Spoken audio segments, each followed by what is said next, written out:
Andrà tutto bene, disse Ulisse ai suoi compagni legati sotto la pancia delle pecore nella grotta di Polifemo.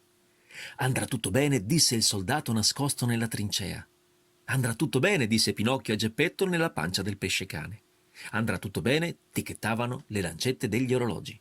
Andrà tutto bene, ripetevano le finestre e i balconi. Andrà tutto bene era scritto in piccolo sul bozzolo di seta di un bruco. Era scritto pure sul filo di un aquilone e sul filo di un equilibrista. Andrà tutto bene si sentiva appoggiando l'orecchio alla conchiglia. Andrà tutto bene, disse Cappuccetto Rosso alla nonna nel buio della pancia del lupo mentre aspettavano il cacciatore.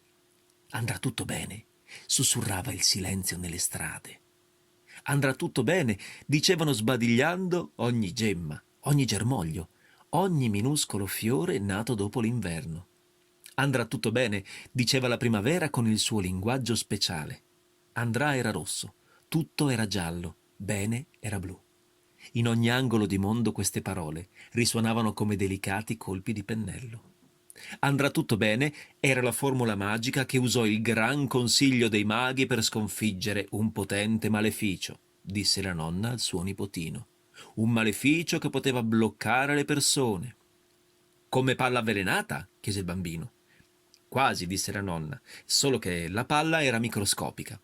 Quindi ci voleva un microscopio laser super bazooka, disse il bambino. Sicuramente quello poteva funzionare, ma questo nemico appariva e scompariva all'improvviso.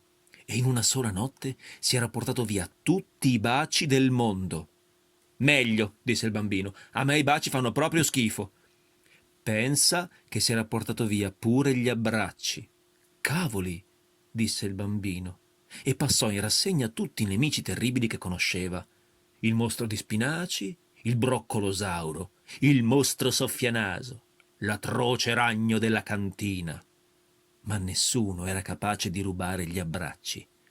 Era molto più tremendo del mostro di spinaci, disse la nonna. Aveva una forza invisibile che teneva lontane le persone. Tutti provavano ad abbracciarsi, ma non ci riuscivano. Persino i presidenti non si potevano nemmeno dare la mano. Perfetto, gridò il bambino.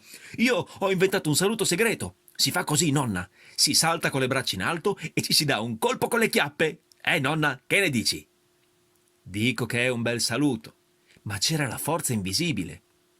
Accidenti! E pensò fra sé e sé il bambino. È più tremendo del mostro di spinaci, capace di rubare gli abbracci, che può scomparire. Devo montare sul microscopio laser, super bazooka, anche un abbracciatore mondiale fotonico.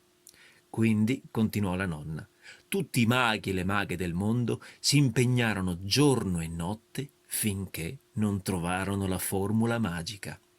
Ad ascoltarla sembravano solo 3 semplici parole. I maghi, però, avevano nascosto al loro interno un potente incantesimo.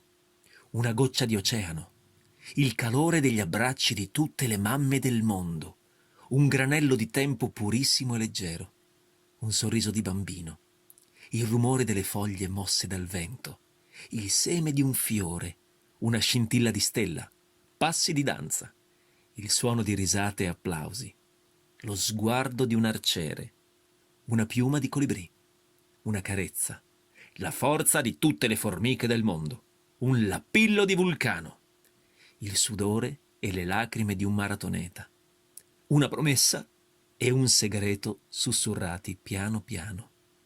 Quando la formula venne pronunciata in tutto il mondo, il maleficio smise di essere invisibile. Non era più tanto potente. E poi usarono il microscopio laser super bazooka abbracciatore fotonico, nonna? Certo. Dai, adesso lavati bene le mani che è pronto. Cosa mangiamo? Spinaci, rispose la nonna.